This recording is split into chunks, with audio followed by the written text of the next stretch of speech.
Hey guys, welcome to my YouTube channel. इससे पहले आप लोगों ने मेरा एक वीडियो देखा होगा, Indian economy on the eve of independence, और आज उसके बाद हम लोग लेकर आए हैं आप लोगों के लिए नेक्स्ट वीडियो जो आप लोगों के इंडिपेंडेंस से बाद की कहानी को बयां करती है। जैसा हम सभी लोग जानते हैं कि भाई 1947 में हमारा कंट्री इंडिपेंडेंट हुआ। 1948 में इंडिया में पहली इंडस्ट्रियल पॉलिसी बनी और ये इंडस्ट्रियल पॉलिसी का मेन मोटिव ये था कि इंडस्ट्रीज को प्रमोट करना।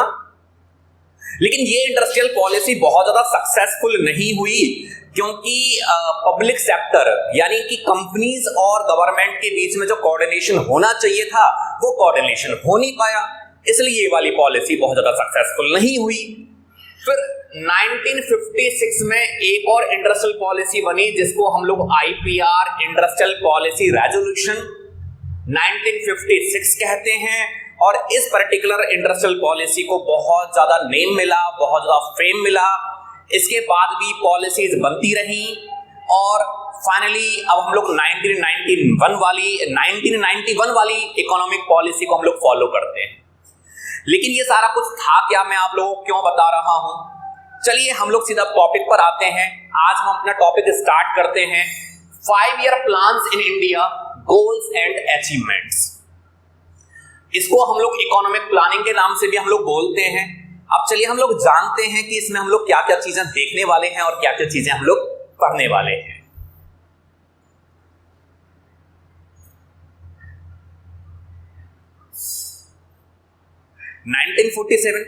Country independent. 1950 में हमारे यहां बनता है प्लानिंग कमीशन। ये सारी चीजें मैं आप लोगों को दिखाऊंगा, जैसा मैंने आप लोगों के साथ प्रॉमिस किया है। मैं हर चीज को आप लोगों को सिर्फ पढ़ाऊंगा नहीं, आप लोगों को दिखाने भी वाले हैं। 1950 में बनता है प्लानिंग कमीशन।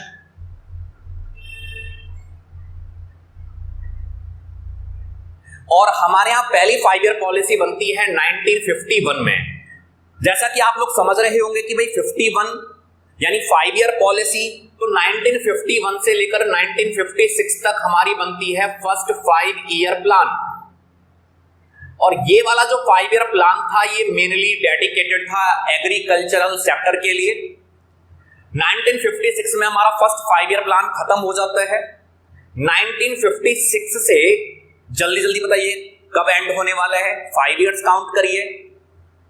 Very good. 1956 से 61 ये था हमारा सेकंड 5 ईयर प्लान, और ये वाला 5 ईयर प्लान हमारा आप लोगों के लिए जाता है इंडस्ट्रियल सेक्टर के लिए। तो ऐसे बहुत सारे 5 ईयर प्लान्स बनाए गए और इन 5 ईयर प्लान्स के बनाने के पीछे क्या ऑब्जेक्टिव था, क्या मोटिव था, यही सारी चीजें हम लोग इस चैप्टर में पढ़ने वाले हैं।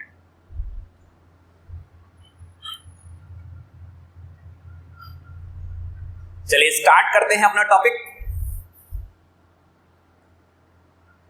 सबसे पहले जान लेते हैं कि इकोनॉमिक प्लानिंग का मेन मोटिव क्या था। भाई इकोनॉमिक प्लानिंग का मतलब ये होता है कि हमारे पास कंट्री के पास जितने भी रिसोर्सेस हैं, बहुत सारे रिसोर्सेस थे 1947 में जिसका कोई भी यूज नहीं आ रहा था। और ऐसे रिसोर्सेस को अगर मैं कहूं तो इसको बोल सकते हैं आइडल रिसोर्सेस, जिसका कोई यूज नहीं आ रहा था। एग्रीकल्चरल सेक्टर, बहुत सारी लैंड थी, उसको यूटिलाइज कर रहे थे लेकिन प्रॉपरली यूटिलाइज नहीं कर रहे थे।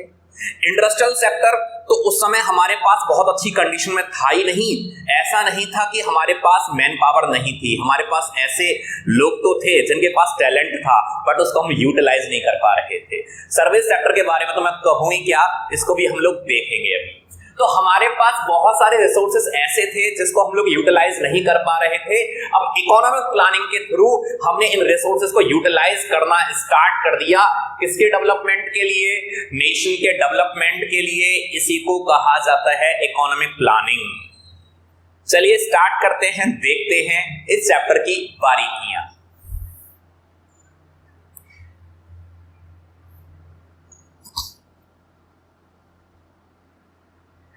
प्लानिंग कमीशन ऑफ इंडिया कब बनता है? ये 1950 में ये बनाया जाता है, planning commission of India.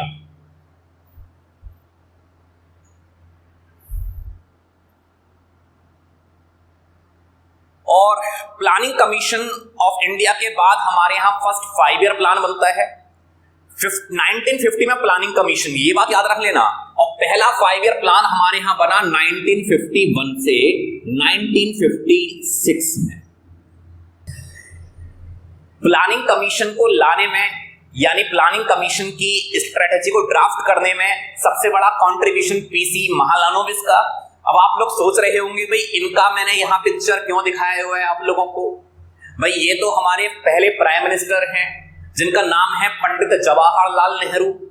Pandit Jawaharlal Nehru यानी कि जो भी हमारे कंट्री के प्राइम मिनिस्टर होते हैं वही प्लानिंग कमीशन के चेयरमैन होते हैं। तो अब ये बताइए कि 1951 में जब प्राइम मिनिस्टर ये, तो प्लानिंग कमीशन के चेयरमैन कौन रहे होंगे? ऑब्वियस सी बात है प्लानिंग कमीशन के चेयरमैन भी यही रहे होंगे। तो हम लोग बोल सकते हैं कि फर्स्ट 5 ईयर प्लान जो हमारा यहां रहा, यानी हम लोग कह सकते हैं कि in the beginning of economic planning जो प्लानिंग कमीशन के चेयरमैन थे उनका नाम है पंडित जवाहरलाल नेहरू। चलिए अब आगे लेकर चलते हैं। आप लोगों ने देखा कि मेन कंट्रीब्यूशन किसका था, चेयरमैन कौन थे, कहां से 5 ईयर प्लान को लेकर आया गया, पहला 5 ईयर प्लान का टाइम ड्यूरेशन क्या रहा।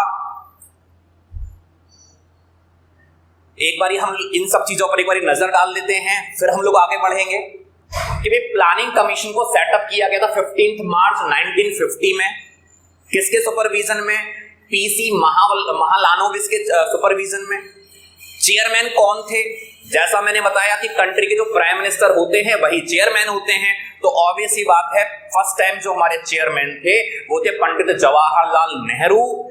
लेकिन सबसे बड़ी बात, फेब 2015 में प्लानिंग कमीशन को बदल दिया। अब प्लानिंग कमीशन एग्जिस्ट नहीं करता है, इसको रिप्लेस कर दिया। किससे रिप्लेस कर दिया? नीति आयोग से।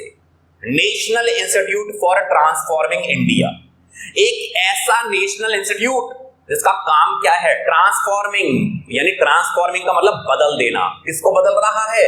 इंडिया को, यानी इंडिया को बदलने वाला एक नेशनल इंस्टीट्यूट। कब बदला गया, कब इसको रिप्लेस किया गया? फेब 2015 में। और एट प्रेजेंट जो हम लोगों के नीति आयोग के चेयरमैन हैं, क्योंकि जैसा मैंने बोला जो प्राइम मिनिस्टर वही चेयरमैन, तो अभी चेयरमैन है नरेंद्र मोदी।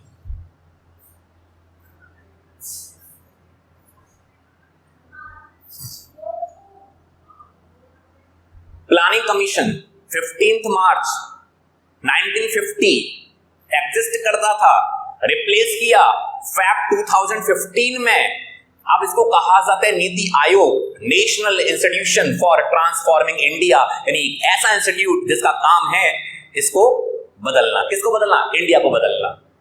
बताइए इसके चेयरमैन कौन? इसके chairman Pandit Jawaharlal Nehru first chairman, और इसके मिस्टर नरेंद्र मोदी।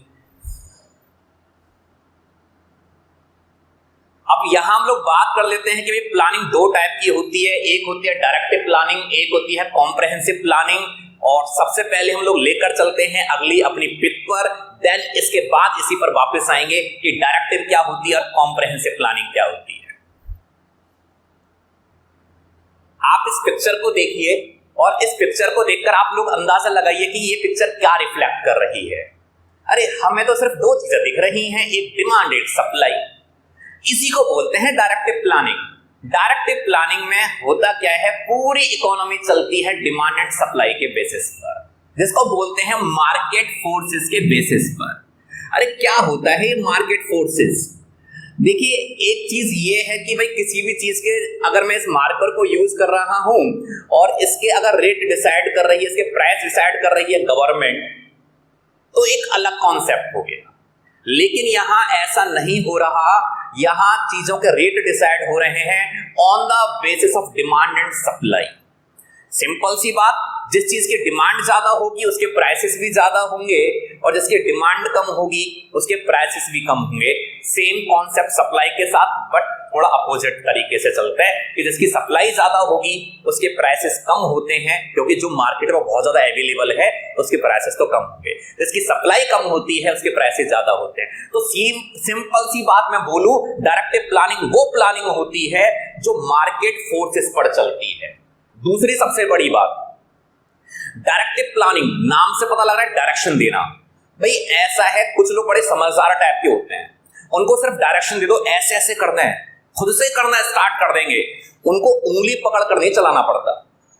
तो डायरेक्टिव प्लानिंग एक ऐसी इकोनॉमी के अंदर चलती है जो कि ऑलरेडी बहुत ज्यादा अपने आप को मेंटेन किए हुए हैं, जिनको हम लोग बोलते हैं कैपिटलिस्ट इकोनॉमी। और कैपिटलिस्ट का मतलब होता है कैपिटल यानी पैसे वाली इकोनॉमी, जहां सिखाना नहीं, ऑलरेडी सीख चुके हैं, ऑलरेडी अच्छा खासा मेंटेन किए हुए हैं, वहां चलती है हमारी डायरेक्टिव प्लानिंग। चलिए चलते हैं इसके थ्योरेटिकल एस्पेक्ट पर, फिर से देखते हैं हम।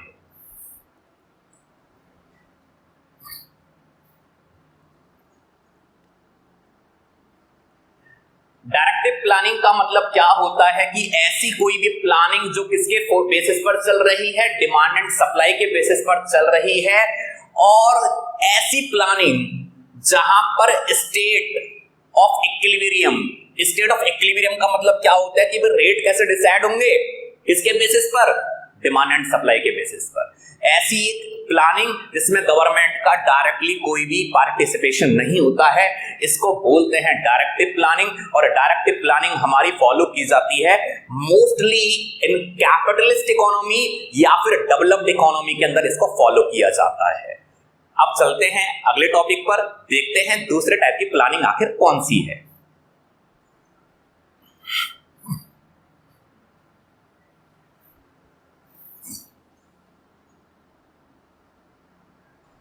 दूसरे टाइप की प्लानिंग आती है कॉम्प्रहेंसिव प्लानिंग। कॉम्प्रहेंसिव बड़ा भैया इन डेप्थ बताना पड़ेगा, ये ऐसे लोग नहीं है जिनको डायरेक्शन दिया अपने आप से काम करना स्टार्ट कर दिया।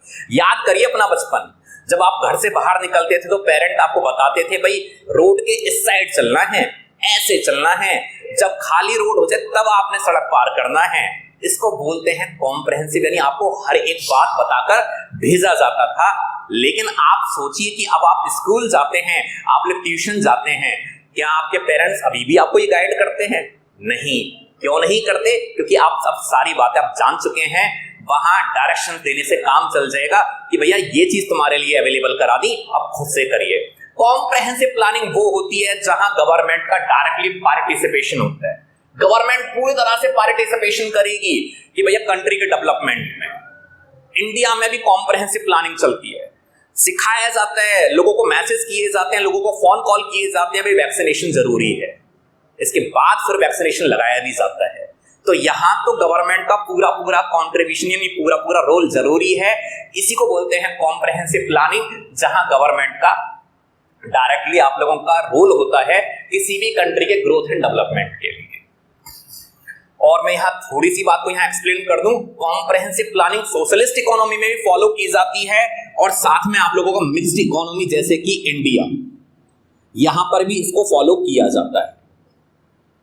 ये सोशलिस्ट मिक्स्ड इकोनॉमी क्या है इसके बारे में भी अभी हम लोग जानते हैं, लेकर चलते हैं आप लोगों को नेक्स्ट टॉपिक पर।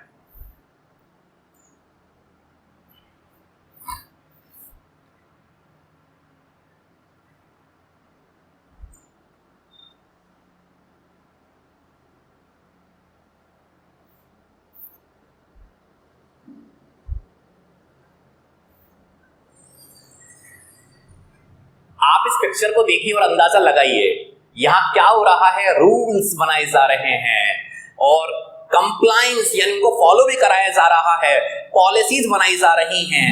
यानी यहां पर इस पिक को देखने के साथ लगता है कि भाई गवर्नमेंट का कंट्रोल तो है। तो ऐसी किसी भी प्लानिंग को बोलते हैं कॉम्प्रहेंसिव प्लानिंग। चलिए लेकर चलते हैं नेक्स्ट टॉपिक पर।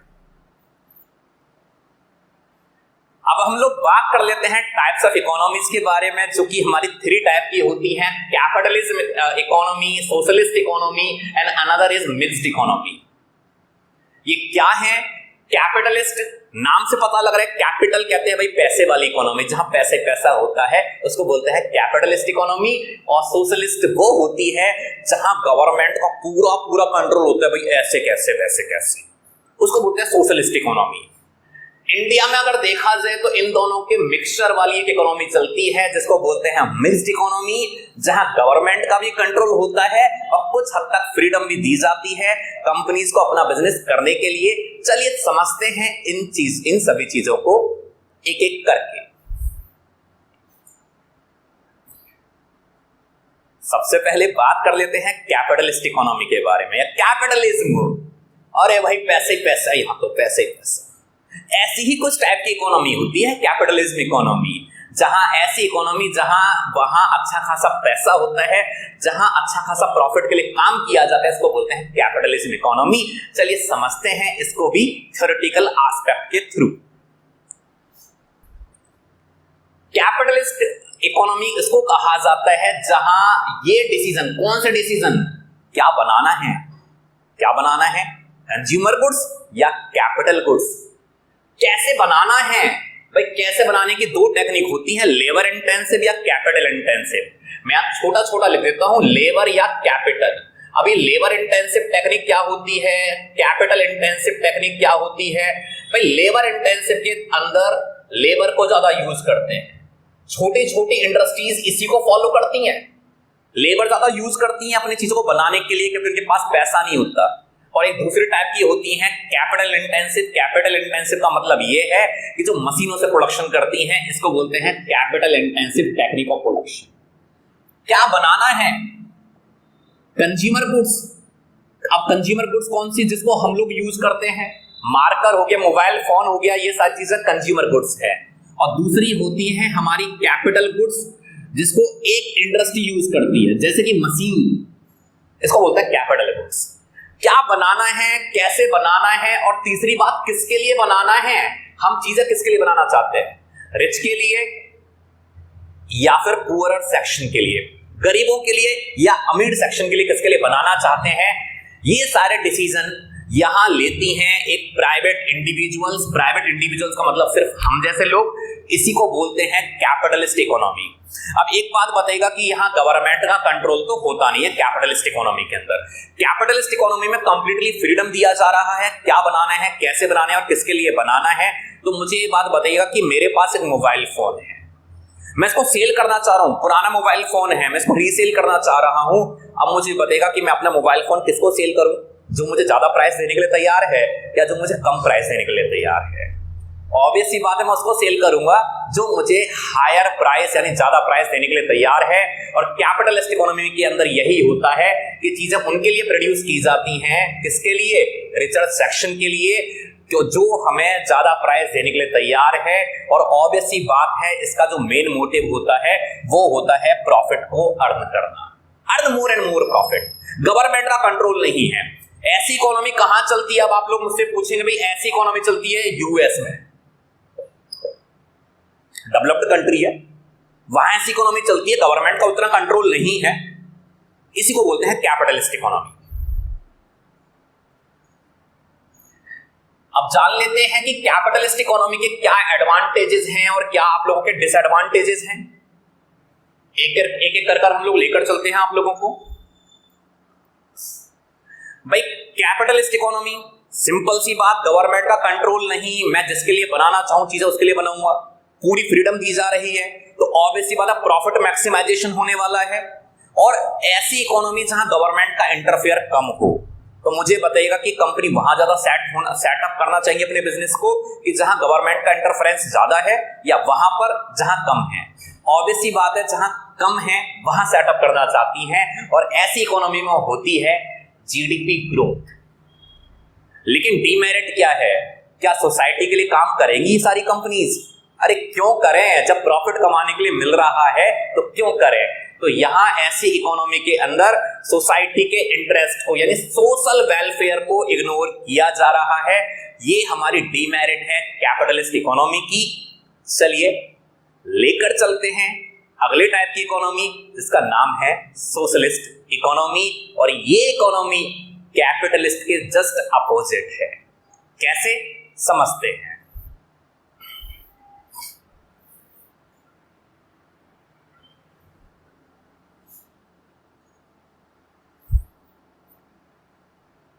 सोशलिस्ट इकोनॉमी, नाम से पता लग रहा है सोशल यानी सोसाइटी के लिए बनाई गई इकोनॉमी। और यहां ऐसी इकोनॉमी, कैपिटलिस्ट इकोनॉमी में गवर्नमेंट का रोल नहीं, सोशलिस्ट अपोजिट, यानी यहां गवर्नमेंट का रोल कैसा होने वाला है, पूरा पूरा होने वाला है। यहां गवर्नमेंट काम करती है सोसाइटी के लिए, सभी लोगों के लिए। ऐसी इकोनॉमी को हम लोग बोलते हैं सोशलिस्ट इकोनॉमी, जहां गवर्नमेंट का रोल पूरी इकोनॉमी को ऑपरेट करने के लिए होता है। यहां सारे डिसीजन, कौन से डिसीजन, व्हाट टू प्रोड्यूस, क्या बनाना है, कैसे बनाना है, मैंने बताया था ना लेबर और कैपिटल इंटेंसिव टेक्निक, वही सारी चीजें, और किसके लिए बनाना है, रिच के लिए, पुअर के लिए, ये सारे डिसीजन कौन लेती है, ये सारे डिसीजन लेती है सेंट्रल या स्टेट गवर्नमेंट या दोनों मिलकर। इसी को बोलते हैं सोशलिस्ट इकोनॉमी। और इस इकोनॉमी के मेन मोटिव प्रॉफिट अर्न करना नहीं, सोसाइटी को सर्व करना होता है। इसलिए हम लोग बोलते हैं ये इकोनॉमी काम करती है टू प्रमोट सोशल वेलफेयर। चलिए जानते हैं इसकी मेरिट्स एंड इसकी डीमेरिट्स।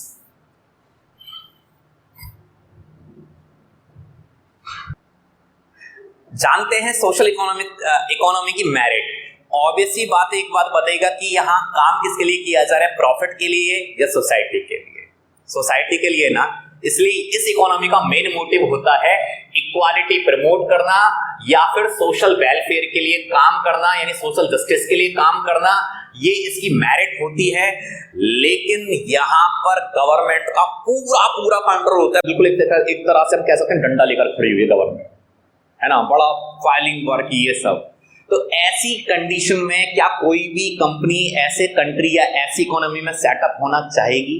शायद मैं तो कहूंगा नहीं। तो यहां क्या होता है कि ऐसी इकोनॉमी के अंदर जीडीपी ग्रोथ का जो प्रोसेस है वो कंपैरेटिवली स्लो रह जाता है। तो ये इसकी हो जाती है हमारी डीमेरिट। लेकर चलते हैं लास्ट टाइप की इकोनॉमी में। सोशलिस्ट इकोनॉमी भी कुछ कंट्रीज में फॉलो होती है जहां गवर्नमेंट का पूरा पूरा कंट्रोल होता है। लेकर चलते हैं लास्ट टाइप की आप लोगों की इकोनॉमी, जिसको बोलते हैं मिक्स्ड इकोनॉमी, जो इंडिया में इसको फॉलो किया जाता है।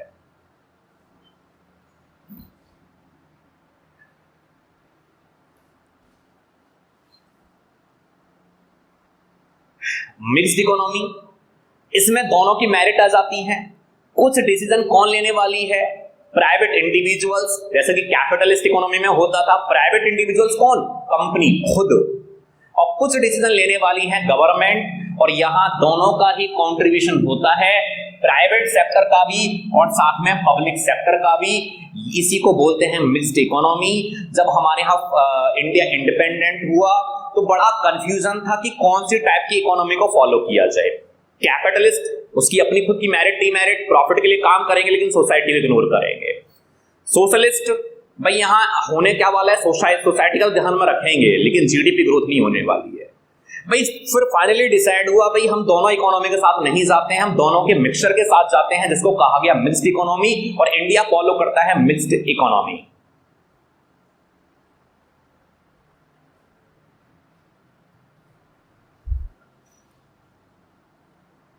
मिक्स्ड इकोनॉमी क्या होती है? मिक्स्ड इकोनॉमी वो होती है जहां कैपिटलिस्ट एंड सोशलिस्ट इकोनॉमी के दोनों के बेनिफिट्स आ जाते हैं। इसको बोलते हैं मिक्स्ड इकोनॉमी। इसमें कुछ डिसीजन लेते हैं प्राइवेट इंडिविजुअल्स यानी कि कंपनी, और कुछ डिसीजन कौन लेते हैं? गवर्नमेंट लेती है। इसको बोलते हैं मिक्स्ड इकोनॉमी। प्रॉफिट का भी मैक्सिमाइजेशन होगा क्योंकि कंपनी डिसीजन ले रही है, सोशल वेलफेयर भी होगा क्योंकि यहां गवर्नमेंट का भी पार्टिसिपेशन होता है। और इंडिया जैसी इकोनॉमी के अंदर मिक्स्ड इकोनॉमी को फॉलो किया जाता है। चलिए जानते हैं इसकी मेरिट एंड डीमेरिट्स के बारे में।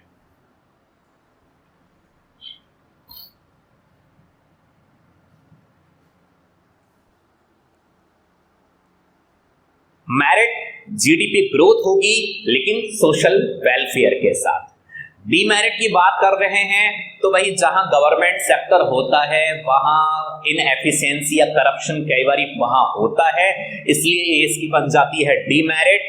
क्योंकि यहां पर मिक्स्ड इकोनॉमी के अंदर जैसे कि इंडिया में फॉलो होती है, गवर्नमेंट एंटरप्राइज होने के कारण कई बार यहां करप्शन की जो चांसेस है वो कंपैरेटिवली ज्यादा हो जाते हैं। और दूसरी सबसे बड़ी प्रॉब्लम भाई रिसोर्सेज हैं, और रिसोर्सेज कैसे हैं?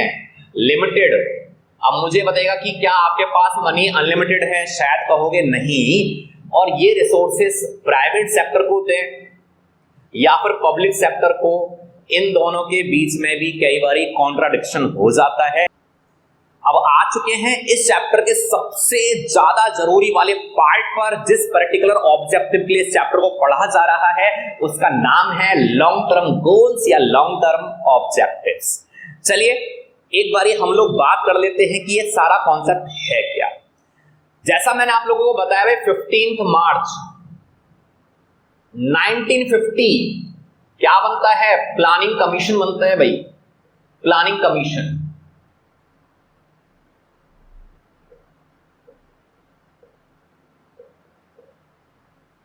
अब पहला 5 ईयर प्लान हमारा कब बन रहा है, चलिए हम लोग देख ही लेते हैं सब चीजों को।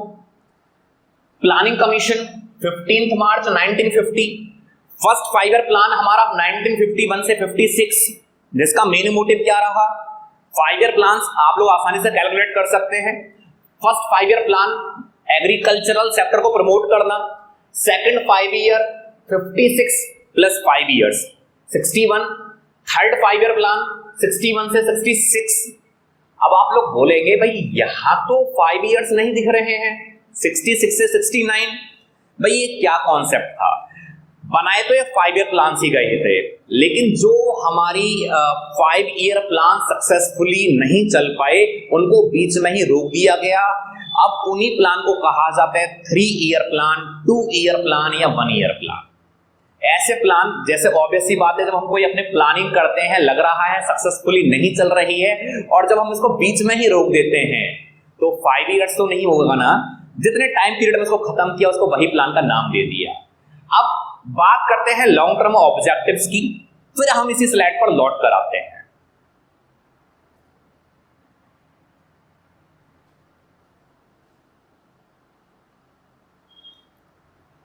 ये थे हमारे कुछ लॉन्ग टर्म ऑब्जेक्टिव्स, जिसको एक एक करके हम लोग देखने वाले हैं पिक्चर के through. GDP growth, full employment, equitable distribution या इक्विटी, मॉडर्नाइजेशन, सेल्फ सफिशिएंसी या सेल्फ रिलायंस। अब था क्या भाई, 5 ईयर प्लान्स बनाए गए। आप अगर ये सोचें कि कोई भी पर्टिकुलर पर्सन रातों रात कोई जीरो से हीरो बन जाए, शायद मुझे तो लगता नहीं। अब इसमें रखा गया कि भाई 5 ईयर प्लान्स, माना पहले 5 ईयर प्लान जो हमारा 51 से 56 रहा, इसमें रखा गया भाई हमें करना क्या है, जीडीपी ग्रोथ करना है। एक और कोई 5 ईयर प्लान बनाया गया, उसमें रखा गया फुल एम्प्लॉयमेंट इस बार हमें अचीव करना है। कोई और 5 ईयर प्लान बनाया गया, इसमें इक्विटी को प्रमोट किया गया। कोई और 5 ईयर प्लान बनाया गया, किसी में मॉडर्नाइजेशन को, किसी में सेल्फ रिलायंस को। तो हर एक 5 ईयर प्लान का एक अपना ऑब्जेक्टिव होता था। अगर आप सोचे कि एक ही 5 ईयर प्लान के अंदर हम जीरो से हीरो यानी सारे ऑब्जेक्टिव को अचीव करना चाहें, तो मुझे तो लगता है this can not be possible. इसलिए हर प्लान के अंदर किसी ना किसी एक लॉन्ग टर्म ऑब्जेक्टिव को रखा गया और इसी को टारगेट किया गया और इसी पर चला गया। इसी को कहा जाता है लॉन्ग टर्म ऑब्जेक्टिव्स। चलिए लेकर चलते हैं अगली वाली स्लाइड पर, फिर से हम लोग समझ लेते हैं।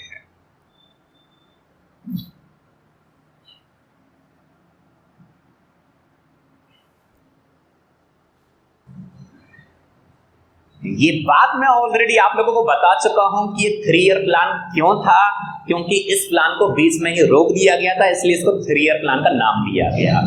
एक बात आगे चलने से पहले मैं क्लियर कर देता हूं, लॉन्ग टर्म प्लान्स को एक और नाम से जाना जाता है पर्सपेक्टिव प्लान्स। कहां से लिया गया ये वाला कॉन्सेप्ट? लिया गया सोवियत यूनियन से। चलिए लेकर चलते हैं अपने अगले टॉपिक पर।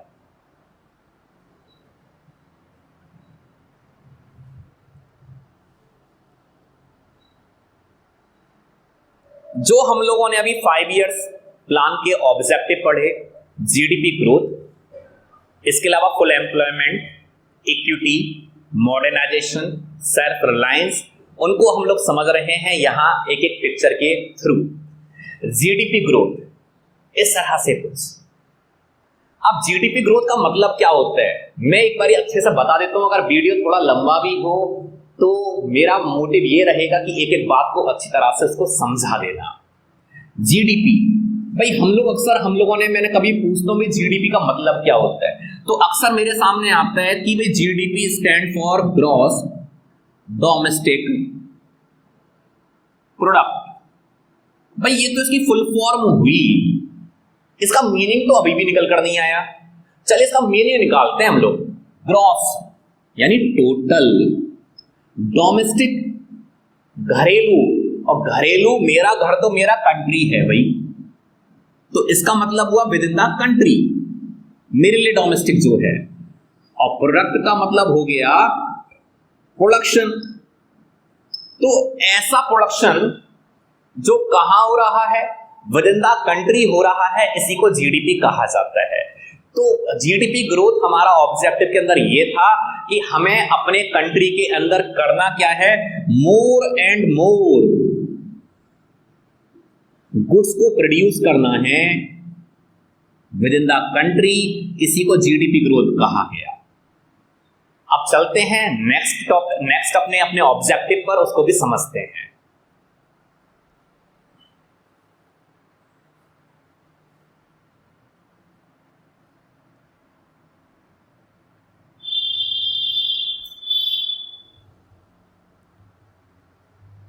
इस पिक्चर को देखिए और देखकर मुझे बताइएगा क्या हो रहा है। अरे शायद ये लोग तो वर्कर्स हैं। और सेकंड हमारा ऑब्जेक्टिव आता है 5 ईयर प्लान का, फुल एम्प्लॉयमेंट। इसके अंदर ये टारगेट रखा गया कि those who are willing to work, ऐसे नहीं किसी को भी, किनको, जो लोग विलिंग टू वर्क हैं और जो साथ में कैसे हैं, एबल टू वर्क हैं, यानी काम करने में कैपेबल भी हैं, उनको एम्प्लॉयमेंट प्रोवाइड कराना ही फुल एम्प्लॉयमेंट का मेन ऑब्जेक्टिव था।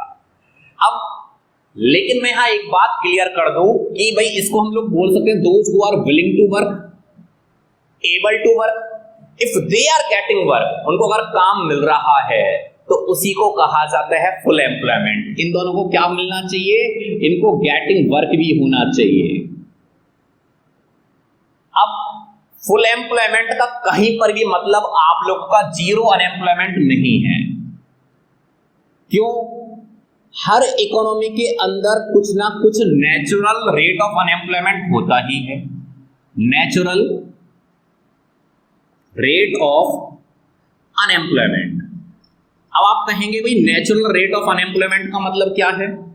नेचुरल रेट ऑफ अनएम्प्लॉयमेंट का मतलब यह है कि कुछ लोग अपनी जॉब को छोड़ देते हैं कुछ अपने पर्सनल रीजन की वजह से, जैसे कि माना at the time of marriage या at the time of shifting from one job to another job, तो लोगों को जॉब छोड़ना पड़ जाता है, जिसी को बोलते हैं स्ट्रक्चरल ट्रांसफॉर्मेशन की वजह से जॉब को छोड़ देना। या फिर टेक्नोलॉजिकल एडवांसमेंट हो, नहीं सीख पाए, अब ट्रेनिंग करने के लिए जा रहे हैं तो जॉब को छोड़ देते हैं। तो कहीं पर भी याद रखिएगा फुल एम्प्लॉयमेंट का कभी भी मतलब जीरो अनएम्प्लॉयमेंट नहीं होता कि कोई भी पर्टिकुलर पर्सन अनएम्प्लॉयड ना रहे। ये था हमारा सेकंड ऑब्जेक्टिव। अब हम लोग आ गए हैं अपने थर्ड लॉन्ग टर्म ऑब्जेक्टिव पर, जिसका नाम है इक्विटी। सबसे पहले मैं इक्विटी का मीनिंग आप लोगों को क्लियर कर देता हूं। इक्विटी के अंदर क्या है कि भाई इक्विटी यानी इक्वालिटी के बारे में हम लोग बात कर रहे हैं। और ये होता क्या है कि भाई रिच एंड पुअर के बीच में कोई भी गैप ना हो। रिच एंड पुअर के जो बीच में गैप है ना, इसको फुलफिल करना ही इक्विटी है। लेकिन इक्विटी का एक तो हमारा ये है, सॉरी रिच आएगा, राइस नहीं आएगा, रिच आएगा, रिच एंड पुअर के बीच में गैप को फुलफिल करना। लेकिन इसके अलावा एक और है कि नो डिस्क्रिमिनेशन, यानी नो बायसनेस। बायसनेस कहते हैं पक्षपात, on the basis of caste, gender और रिलीजन, यानी कि इनके बेसिस पर क्या नहीं होना चाहिए, कोई भी डिस्क्रिमिनेशन यानी कोई भी आप लोगों का भेदभाव नहीं होना चाहिए। इसी को बोलते हैं इक्वालिटी, यानी सभी में इक्वालिटी हो। लेकिन इक्वालिटी के अंदर दो चीजें और हैं, दो कॉन्सेप्ट और हैं। इसका मैं मीनिंग आप लोगों को समझा देता हूं और इसको पिक्चर के थ्रू हम इसको समझ लेते हैं। इक्विटी का मीनिंग तो समझ आया होगा कि भाई रिच एंड पुअर के बीच में गैप को फुलफिल करना और साथ में कास्ट रिलीजन के बीच में डिस्क्रिमिनेशन बायसनेस को रिमूव करना। लेकिन यहां दो चीजें और आती हैं, एक बोलते हैं इक्विटी, एक होता है इक्विटेबल डिस्ट्रीब्यूशन। आप इस पिक्चर को देखिए, ये तीनों लोग ही यहाँ मैच को देख रहे हैं और तीनों लोगों की हाइट में डिफरेंस है, लेकिन यहाँ इक्विटी क्रिएट, यहाँ क्या किया गया, इक्विटी क्रिएट किया गया। इक्विटी कैसे क्रिएट किया गया है, जिसको जितनी सपोर्ट की रिक्वायरमेंट थी उसको वही दे दिया, यानी कि सभी के पास एक जैसी हाइट यहाँ हो रही है और सभी लोग अच्छे से मैच का आनंद ले रहे हैं। तो इक्विटी क्या कहता है कि माना दो पर्टिकुलर पर्सन हैं ए एंड बी और कहीं काम कर रहे हैं, दोनों के वेजेस में डिफरेंसेस नहीं होने चाहिए, यानी दोनों को कैसी वेजेस मिलनी चाहिए, एक जैसी वेजेस मिलनी चाहिए, इसको बोलते हैं इक्विटी। लेकिन है क्या कि ए डॉक्टर और जो पर्टिकुलर पर्सन बी है ये एज ए नर्स का काम कर रहे हैं, नर्स। अब दोनों की कहीं ना कहीं वर्किंग कंडीशन में भी डिफरेंस है, तो दोनों को एक जैसी वेजेस तो नहीं दी जानी चाहिए। तो इसी के लिए एक दूसरा कॉन्सेप्ट बनाया गया जिसका नाम है इक्वालिटी, या जिसको बोलते हैं इक्विटेबल डिस्ट्रीब्यूशन। इक्विटेबल डिस्ट्रीब्यूशन पहले हम लोग पिक्चर के थ्रू हम लोग समझते हैं, तीनों की हाइट में डिफरेंस है और तीनों को ही इक्वल रिसोर्सेज बांटे डिस्ट्रीब्यूट किए जा रहे हैं, लेकिन तीनों को एक जैसा नहीं मिल रहा है, इसी को बोलते हैं इक्विटेबल डिस्ट्रीब्यूशन। उन्होंने ये कहा भाई ए डॉक्टर बी नर्स, इन दोनों के वेजेस में डिफरेंसेस हो सकते हैं डॉक्टर को मिल रहे हो 5 लाख रुपीस पर मंथ और इनको मिल रहे हो कंपैरेटिवली कम 3 लाख रुपीस पर मंथ किसी अच्छे हॉस्पिटल से, तो कहीं ना कहीं इनके वेजेस में डिफरेंस हो सकता है और एक लिमिट तक ये डिफरेंस एक कहा जाए पॉसिबल भी है, क्योंकि इन दोनों की वेजेस यानी इन दोनों की लाइफ स्टाइल में, इन दोनों की एजुकेशन में, इन दोनों की स्किल्स में डिफरेंसेस हैं। इसी को कहा जाता है इक्विटेबल डिस्ट्रीब्यूशन।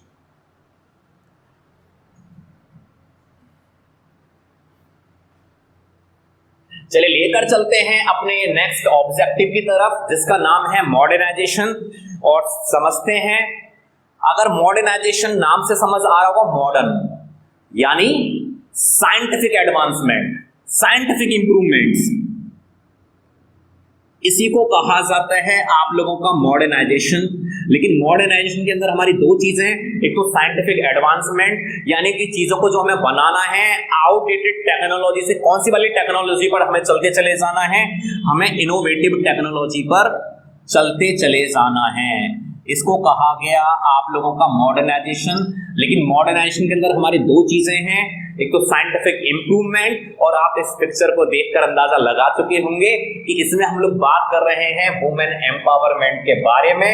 तो यहाँ मॉडर्नाइजेशन के पीछे हमारे दो ऑब्जेक्टिव थे कि भाई एक तो हमें साइंटिफिक इंप्रूवमेंट तो करना ही है, लेकिन साथ में वुमेन एम्पावरमेंट करना है। और पिछले अगर कुछ टाइम पीरियड में अगर आप लोग देखें तो वुमेन का पार्टिसिपेशन बढ़ा है, इकोनॉमिक डेवलपमेंट में भी और सोशल डेवलपमेंट में भी। पिछले कुछ टाइम में देखें हमारे मैरी कॉम, ये ऐसे बहुत सारे लोग रहे हैं जिनका कहा जाए वुमेन एम्पावरमेंट को वो लोग रिप्रेजेंट करते हैं। चलिए मीराबाई चानू भी है एक, ऐसे बहुत सारे लोग रहे हैं, अगर उनका नाम लूं तो शायद कम पड़ जाएंगे। चलिए स्टार्ट करते हैं अपने लास्ट 5 ईयर प्लान का ऑब्जेक्टिव और समझते हैं, जिसका नाम है सेल्फ रिलायंस।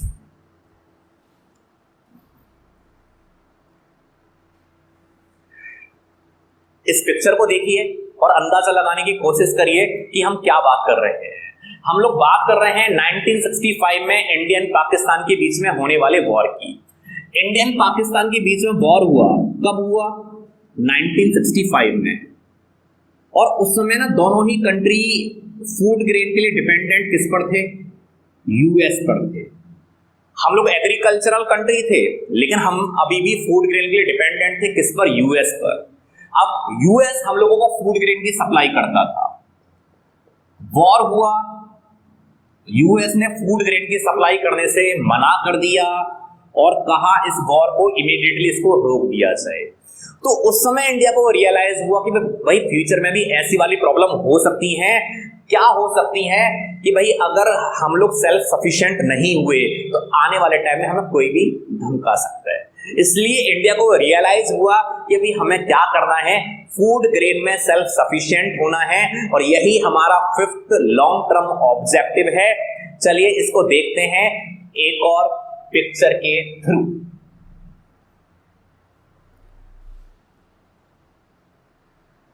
इसके बाद एक कॉन्सेप्ट आया ग्रीन रेवोल्यूशन, जिसको हम लोग अगले वाले टॉपिक में पढ़ने वाले हैं। इसका इंडिया में कॉन्सेप्ट दिया MS स्वामीनाथन ने, और इस कॉन्सेप्ट के अंदर ये था कि इंडिया में हमें फूड ग्रेन के प्रोडक्शन को इंक्रीज करना पड़ेगा। यानी कि हमें कहां से जाना है कि फूड ग्रेन की डेफिशिएंसी से food grain security for all, यानी कि आज फूड ग्रेन अवेलेबल नहीं है और आने वाला समय ऐसा हो कि सबके लिए फूड ग्रेन अवेलेबल हो। और आज हम लोग उसी कंडीशन पर खड़े हुए हैं। कोविड के टाइम पर गवर्नमेंट ने फूड को डिस्ट्रीब्यूट किया और अब हम लोग फूड को एक्सपोर्ट भी कर पा रहे हैं। This is the concept which is related to self reliance या सेल्फ सफिशिएंसी। सेल्फ रिलायंस हम किसमें हुए? फूड ग्रेन के प्रोडक्शन में हुए। चलिए लेकर चलते हैं उसी वाले स्लाइड पर और दोबारा से एक बारी सारी चीजों को समझ लेते हैं।